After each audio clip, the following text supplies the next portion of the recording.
নমস্কাৰ দিনটোৰ কেইবাটা গুৰুত্বপূৰ্ণ কি খবৰ কৰে ষ্টুডিঅ'ত মই ৰাহুল আলী প্ৰথমে চাওঁ হেডলাইন্স এৰিখুটা উৎপাদনৰ উজলিছে বাক্সা 10 গৰাকী বড়ো মহিলা নলবাৰী টিহুত ধান কল উদ্যোগৰ উদ্বোধনী মন্ত্ৰী ৰঞ্জিত কুমাৰ দাসৰ কন্যাকাত ধান কাটি উন্নত প্ৰযুক্তিৰ কম্বাইন হাৰভেষ্টাৰৰ শুভাৰম্ভে বিধায়ক পদ্ম হাজৰিকাৰ হৰ্ণবিল মহোৎসৱক কেন্দ্ৰ কৰি পৰ্যটকৰ আকৰ্ষণৰ কেন্দ্ৰবিন্দু হৈ পৰিছে নাগালেণ্ডৰ কহিমা কৃষি উদ্যান শস্য মেলাৰ বিতং প্ৰস্তুতি সন্দৰ্ভত কৃষি বিভাগৰ বিষয়াসকলৰ সৈতে বৈঠক কৃষিমন্ত্ৰী অতুল বৰাৰ ভাৰতীয় কিষাণ সংঘৰ নেতৃত্বত 19 ডিচেম্বৰত দিল্লীৰ ৰামলীলা ময়দানত কিষাণ গৰ্জন ৰেলী কৃত্ৰিম বানৰ পৰা গুৱাহাটীক মুক্ত কৰাৰ লক্ষ্যৰে বিষয়াসকলৰ সৈতে বৈঠকত মুখ্যমন্ত্ৰী হিমন্ত বিশ্ব শৰ্মা আৰু 1 ডিচেম্বৰৰ পৰা 7 ডিচেম্বৰলৈ ৰাজ্যৰ বিভিন্ন জিলাত চতুৰ্থ ফচল বীমা সপ্তাহ আগবাঢ়িছে বাতৰিৰ মাজলৈ প্ৰথমে দিবলৈ ওলাইছে এক গুৰুত্বপূৰ্ণ খবৰ এৰিখুটা উৎপাদনেৰে উজলি উঠিছে বাক্সা 10 গৰাকীকৈ বড়ো মহিলা মাইনশ্ৰী নামৰ আত্মসহায়ক গোটৰ জৰিয়তে এৰিখুটা উৎপাদনত আত্মনিয়োগ কৰিছে এই সকল মহিলাই বাক্সা জিলাৰ ভাৰত ভূটান সীমান্তৰ দাৰগাঁৱত 2017 চনতে গঠন কৰা হৈছিল মাইনশ্ৰী আত্মসহায়ক গোটটো বিগত 5 বছৰে ধাৰাবাহিকভাৱে এই সকল মহিলা পলু পালনৰ জৰিয়তে লক্ষাধিক টকা উপাৰ্জন কৰিবলৈ সক্ষম হৈছে সম্প্ৰতি মহিলাকেইগৰাকীয়ে পলু পালনৰ লগতে এৰিখুটা উৎপাদনতো বিশেষ গুৰুত্ব আৰোপ কৰিছে মহিমা হিমানী পূৰ্ণিমা সঞ্চিতা ৰিংকু ৰূপাথী সবিতা মল্লিকা আৰু জাৰো নামৰ মহিলাকেইগৰাকীয়ে উক্ত গোটটোৰ সৈতে জড়িত হৈ আছে মহিলাকেইগৰাকীয়ে এৰিখুটা উৎপাদনৰ লগতে ছাগলী গাহৰি কুকুৰা পালনৰ উপৰিও মিশ্ৰিত খেতিও কৰি পৰিয়াল পোহপাল দিয়াত অগ্ৰণী ভূমিকা গ্ৰহণ কৰি আহিছে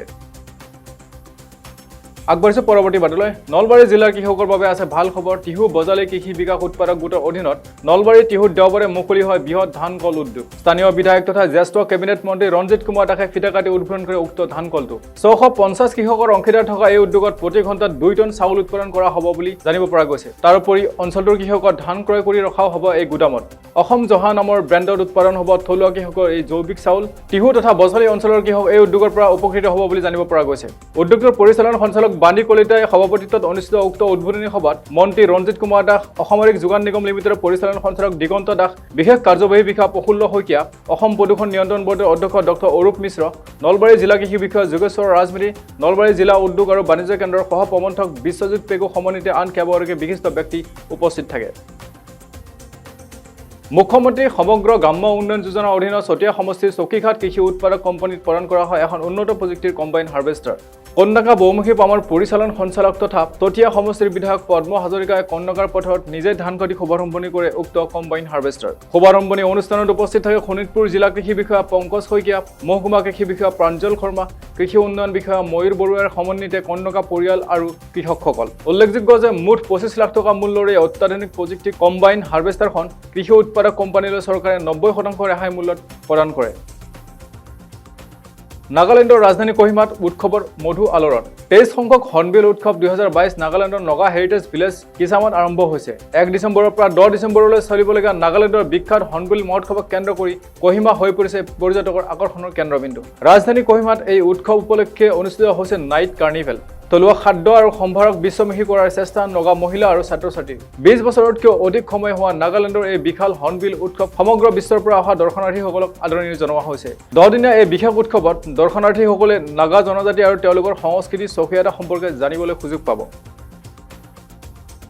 কৃষি আৰু উদ্যান শস্য খণ্ডটোৰ শেহতীয়া কাম-কাজ তথা জ্ঞান বিনিময়ৰ জৰিয়তে এই খণ্ডটোক কৃষক ৰাইজৰ অধিক ওচৰলৈ নিয়াৰ উদ্দেশ্যে কৃষি বিভাগৰ উদ্যোগত অহা 17 পৰা 19 ডিচেম্বৰলৈ গুৱাহাটীত 7ম অসম আন্তঃৰাষ্ট্ৰীয় কৃষি উদ্যান শস্য মেলা আয়োজন কৰা হৈছে কৃষি উদ্যান শস্য মেলাত বিতং প্ৰস্তুতি সন্দৰ্ভত জনতা ভ্ৰমণৰ কৃষি বিভাগৰ বিষয়াসকলৰ সৈতে বৈঠকত মিলিত হয় কৃষিমন্ত্ৰী অতুল বৰা ত্ৰুটিহীনভাৱে এই বৃহৎ অনুষ্ঠানটো আয়োজন কৰাৰ লক্ষ্যৰে সংশ্লিষ্ট সকলোৰে মাজত সমন্বয় ৰক্ষা কৰি বিষয়াসকলক নিষ্ঠা সহকাৰে যাৱতীয় কাম সম্পন্ন কৰিবলৈ নিৰ্দেশনা প্ৰদান কৰে মন্ত্ৰী অতুল বৰাই আধুনিক কৃষি সঁজুলি বিজ্ঞানসন্মত কৃষি পদ্ধতি প্ৰদৰ্শন অসমত উৎপাদিত বিভিন্ন কৃষি উদ্যান শস্য সামগ্ৰীৰ শতাধিক প্ৰদৰ্শন কেন্দ্ৰ প্ৰগতিশীল কৃষকৰ সৈতে অন্তৰংগ অনুষ্ঠান অসমৰ কৃষি খণ্ডত জলবায়ু পৰিৱৰ্তনৰ প্ৰভাৱ সন্দৰ্ভত আলোচনা চক্ৰ কৃষক আৰু কৃষকৰ গোট বঁটা প্ৰদান আদিকে ধৰি বহু কৃষি সম্বন্ধীয় অনুষ্ঠান এই মেলাৰ অংশ হ'ব বৈঠকত কৃষি সঞ্চালক অনন্তলাল জ্ঞানী উদ্যান শস্য বিভাগৰ সঞ্চালক তিৰংগ ভাৰতীয় বৰা কৃষি বিভাগৰ অতিৰিক্ত সচিবদ্বয় দীপশিখা দে সুব্ৰত ৰয় বৰ্মন যুটীয়া সচিব গুণজিৎ কাশ্যপ প্ৰমুখ্যে কৃষি বিভাগৰ অন্যান্য জ্যেষ্ঠ বিষয়াসকলো উপস্থিত থাকে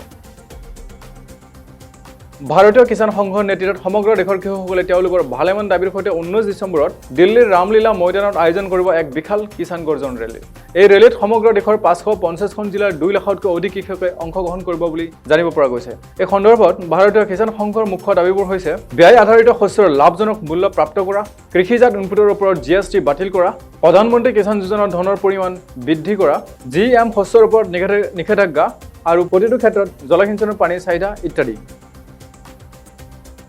কৃত্ৰিম বানৰ পৰা গুৱাহাটীক মুক্ত কৰাৰ লক্ষ্যৰে বিষয়াসকলৰ সৈতে এক বৈঠকত মিলিত হয় মুখ্যমন্ত্ৰী হিমন্ত বিশ্ব শৰ্মা। বৈঠকত বানৰ অভিযান্ত্ৰিক সমাধানৰ বাবে প্ৰস্তুত কৰা কাৰ্য পৰিকল্পনা এনেধৰণৰ। জিলা প্ৰশাসন, গুৱাহাটী পৌৰ নিগম আৰু গুৱাহাটী মহানগৰ উন্নয়ন প্ৰাধিকৰণ এলেকাত ভৰলু বহলকৰণ প্ৰকল্প গ্ৰহণ কৰিব। ভৰলু, বশিষ্ঠ আৰু বাহিনী নৈৰ দুয়োফালে বেদখলমুক্ত কৰা হ'ব। চহৰখনৰ পৰা বানৰ পানী উলিয়াবলৈ সকলো পাম্পিং ষ্টেচন পুনৰ নিৰ্মাণ কৰাৰ লগতে নতুনকৈ আৰু 2টা স্থাপন কৰা হ'ব। চহৰবাসীৰ বাবে নলাত জাবৰ পেলাই দিয়াৰ পৰিৱৰ্তে নিৰ্দিষ্ট স্থানত পেলাব পৰাকৈ সমগ্ৰ চহৰত ডাষ্টবিন স্থাপন কৰা হ'ব আৰু 24 ঘণ্টা নিৰীক্ষণৰ বাবে CCTV স্থাপন কৰা হ'ব। বৈঠকত মন্ত্ৰী অশোক সিংঘাল, গুৱাহাটী মহানগৰ উন্নয়ন প্ৰাধিকৰণৰ অধ্যক্ষ নাৰায়ণ ডেকা আৰু গুৱাহাটী মহানগৰ উন্নয়ন প্ৰাধিকৰণৰ বিষয়াববীয়াসকল উপস্থিত থাকে।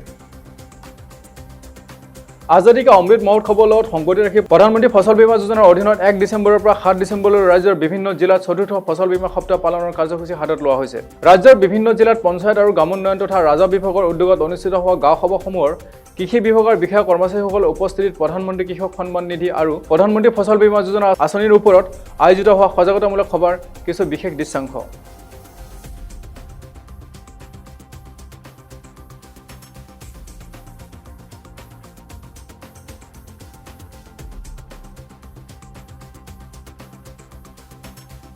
কৃষি বাতৰি আজিলৈ ইমানে। ইয়াৰ লগে লগে মই ৰাহুল আলীয়ে বিদায় লৈছোঁ। চাই থাকিব কৃষি জাগৰণ অসম।